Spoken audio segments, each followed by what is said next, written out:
Angie Nixon's primary victory was already a political shock, but Randy Fine's reaction added another layer to the story. Constitution. This is a violation of the Constitution. I will not allow you to destroy our democracy. This is a violation of the Constitution. It is. It's a violation of the Constitution. I'm out of order, but y'all are doing illegal things to the state of Florida. It is out of order. It is out of order. It is out of order.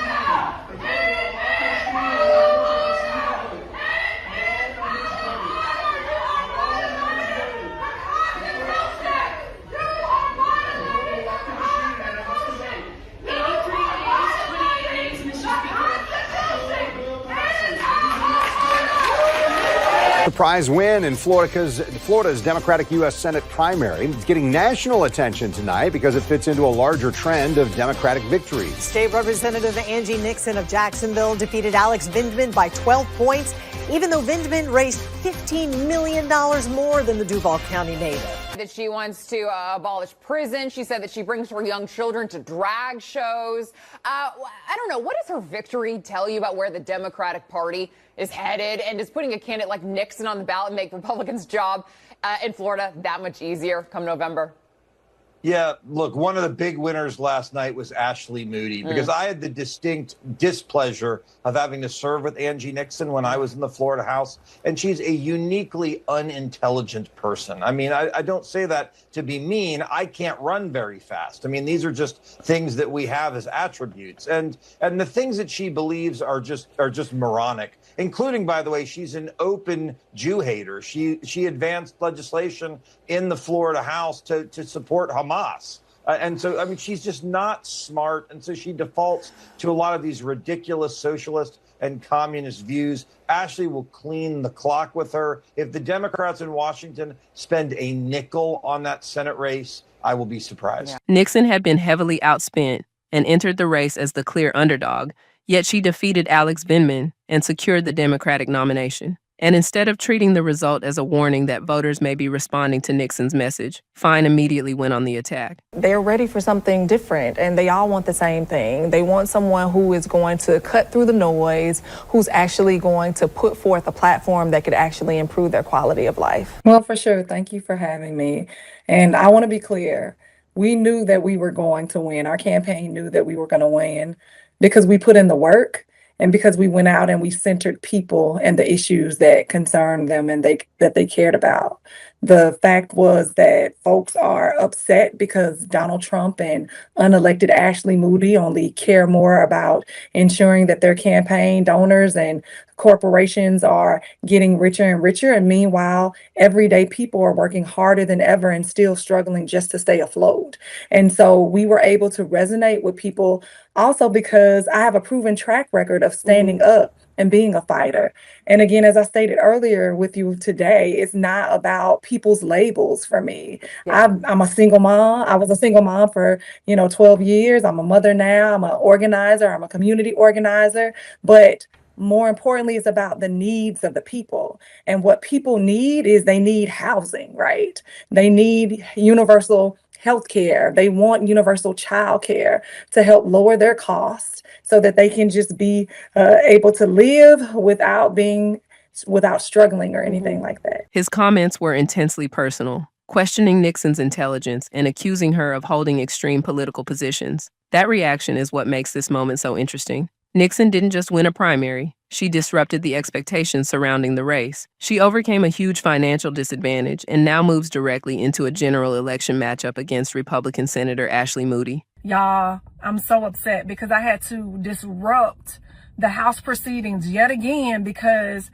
they were just trying to push through illegally drawn maps that diminish representation in the Black community, that diminish representation in the Latino community, that diminish representation in the Jewish community.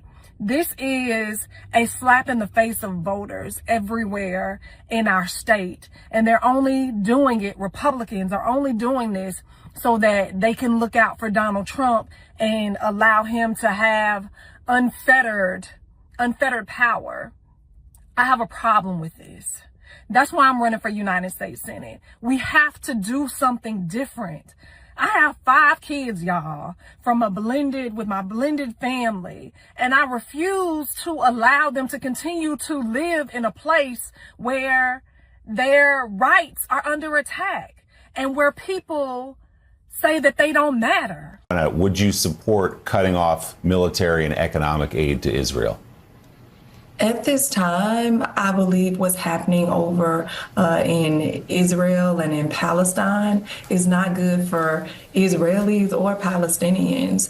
And I believe that Netanyahu is a war criminal who needs to answer to his crimes. And I do not support sending any money or any weapons to Israel at this moment. No, I don't. For Fine, the victory may represent something bigger than one Democratic candidate winning a primary. It signals that Florida's political landscape could be more complicated than simply following the usual establishment playbook. The NSC proposed that President Trump call President Zelensky to congratulate him. What I heard was inappropriate, and I reported my concerns to Mr. Eisenberg.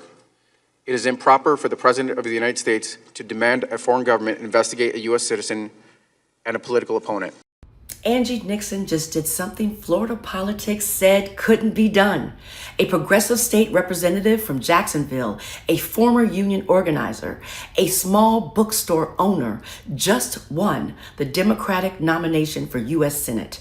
She beat Alex Vindman, a nationally known figure with a war chest of over $16 million. Nixon raised less than $1 million. You heard me right. That's a 17-1 money disadvantage, and she won anyway, taking 55% of the vote. Let's be clear what we just watched. We watched a woman who has spent her career fighting for working people outwork a candidate with 17 times her resources. We watched someone who got arrested this spring sitting at the governor's office protesting redrawn congressional maps turn that same fight into a statewide campaign built on affordability, wages, and health care. If she wins in November, Nixon would become the first Black lawmaker and the second woman ever elected to the U.S. Senate from Florida. In a state that hasn't sent a Democrat to the Senate since 2019. In a state where the word socialist has been used for a decade to scare our people away from the ballot box. We know the general election is still an uphill climb. Ashley Moody has led in the polls. Florida leans red, but money didn't win this primary. Presence did. Doors knocked did. A community that showed up for someone who showed up for them first won. This is what it looks like when our vote refuses to be bought. That's it, everybody. It was called Angie Nixon won the Democratic primary for the U.S. Senate here in the state of Florida. She was outspent by millions and millions and millions of dollars, but had a people first message for the many, not the money. Let's win this thing. Give her a follow. Let's go, Angie Nixon! And now Nixon has something she didn't have before Tuesday night: momentum, national attention, and a November race that suddenly looks much more interesting.